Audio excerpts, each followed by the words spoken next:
J'ai participé à la première édition de l'Ultra Trail Siam et j'ai gagné. Donc 2 semaines avant l'événement, Miguel m'a invité. C'est une invitation que je pouvais pas refuser. Il m'a dit Antoine, je te donne l'inscription puis je t'invite au domaine Siam. J'allais avoir le chalet de Fourni. Tout de suite en arrivant la veille de la course, ça se ressent que l'Ultra Trail Siam c'est une première édition, mais que tout le monde est vraiment content d'être là. Pour un premier événement, ils nous ont vraiment gâtés. On avait un t-shirt, un hoodie, 2 casquettes, puis un truc pour les bibs, une ceinture à bibs. Donc là, rapidement, je me couche. On s'en va vraiment dans le milieu du bois pour prendre le départ. Tout mon matériel obligatoire était vraiment bien rangé dans mon sac parce que je voulais que ça soit le plus confortable possible, fait que j'ai pas amené ma lampe frontale sur ma tête. Je prends le départ avec Jacob puis Justin, je les suis parce que j'ai pas de lampe frontale.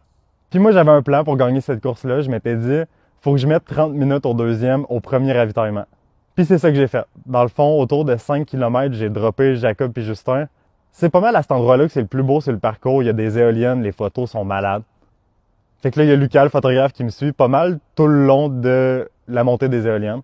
Il me fait vraiment plaisir. Il y a un moment qui me dit que je cours vite. Ça m'a juste rendu heureux, là.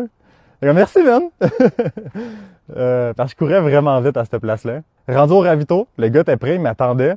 J'ai ouvert un sac de Upica, je me suis servi mes scoops. On était vraiment gâtés d'avoir des sacs de Upica sur le parcours. Tu sais, nous-mêmes, nous mettre notre scoop, c'est solide. Fait que si, comme moi, tu veux prendre du Upica pendant des courses, tu peux te rendre sur upica.com puis utiliser le code promo DUPU10 pour 10% de rabais.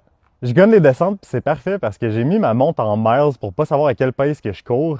Fait que moi, je vois des 7 minutes du mile puis je me dis, c'est quand même bon. Tu sais, je sais pas ce que ça signifie, mais ça doit être rapide. Mais j'allais quand même très vite, là. Je suis vraiment pas au courant. Des fois, les montées, mettons, de 100 mètres de D+, je vois que je les rentrais en 12 minutes du mile.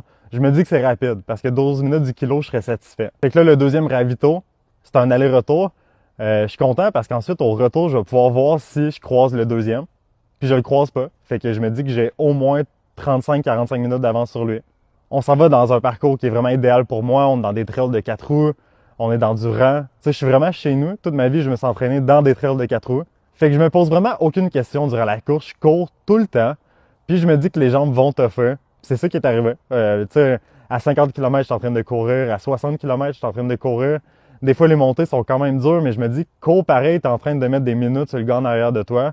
Puis tout au long de la course, je me dis, oui, t'es loin devant, mais tu races pour le record du parcours. Tu veux que l'année prochaine, la personne qui va essayer de te battre, ça soit dur. Très rapidement, j'arrive au 77e kilomètre, qui va avoir une autre très grande montée. Puis jusqu'à ce moment-là, j'ai encore un pace 2 marathons sub 8. Quand j'arrive au 77e kilomètre, il y a une madame au ravito qui me propose du saumon. J'étais pas prêt à ça. J'étais vraiment pas prêt à ça.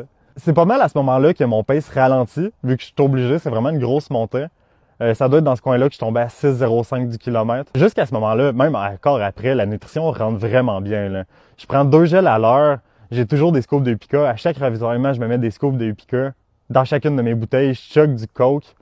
Finalement, si j'arrondis parce que je me dis que j'ai peut-être échappé un peu du Upica puis j'ai peut-être pas complètement terminé mes gels, j'ai pris 110 grammes de glucides à l'heure, ce qui était vraiment essentiel pour moi, l'effort que j'ai fait. Je sentais que j'en avais besoin d'autant de glucides que j'arrivais au ravito puis que j'en reprenais. Je me sentais encore mieux après. Fait qu'on tombe dans la montagne Val d'Irène puis on fait pas mal 3 allers-retours. Mais je suis content parce que je gagne quand même les descentes puis autour de 90 km quand tu cours vite les descentes. Ben moi, j'étais vraiment fier de moi, là. Sur le parcours, je croise quelqu'un qui se fait pincer par sa blonde puis un chien. Puis ça me rend vraiment heureux, là. Je vois quelqu'un courir avec son chien puis je suis content.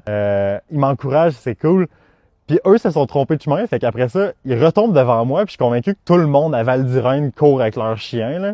Je suis comme, c'est donc ben cool que tout le monde se fasse pincer par leur pitou. Puis finalement, ben c'était les mêmes, là. J'étais juste vraiment rendu mêlé autour de 96 km, là. Là, ensuite, c'est la dernière montée du centre de ski puis ça me craint que je la monte vraiment rapidement. Je prends quand même une mini pause en me disant slack là, parce que t'es pas arrivé non plus. Il te reste sur un 12 km. Rendu au sommet, les bénévoles m'encouragent, ils capotent que je sois déjà là. Puis tu sais, l'ambiance est malade. Là. Ils sont là pour moi. Fait que ils me craignent vraiment à repartir fort. Descendre de ski, je vais vraiment vite, je dépasse du monde. Il y a quelqu'un qui me parle, let's go Antoine, puis il veut me parler un peu, mais je vais trop vite, fait que je vais juste pas y parler. Là. Je m'excuse, puis je te salue. C'était vraiment nice que tu m'encourages. Je me dis, probablement, ça descend jusqu'à la ligne d'arrivée. Tu sais, je suis sur le sommet d'un centre de ski. Mais finalement, il y a des montées, puis il y a des montées. Tu sais, je check ma montre, puis je me dis, ah, c'est sûrement la dernière montée. C'est sûrement la dernière montée.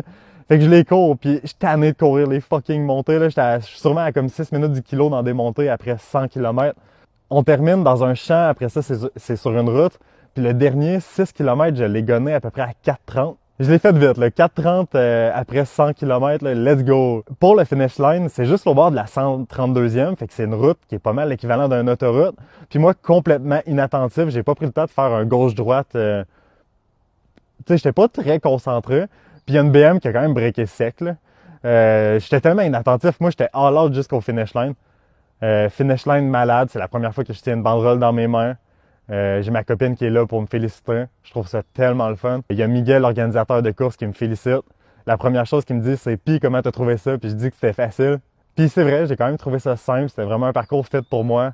Fait que finalement, j'ai fait un average pace de 6,05 du kilomètre. À la base, moi, je sais pas parce que j'étais en miles, mais je suis vraiment fier de moi parce que cette course-là, je voulais probablement la compléter en 12 heures, j'allais être fier. Dans le meilleur des mondes, 11 heures, puis ça m'a pris 10h20. Je tiens à remercier Miguel et toute l'organisation de m'avoir invité. C'était vraiment une belle opportunité pour moi, puis je suis vraiment reconnaissant de ça. Je sais pas si je vais le refaire l'année prochaine, mais ce qui est sûr, c'est que mon record de parcours sera pas facile à battre.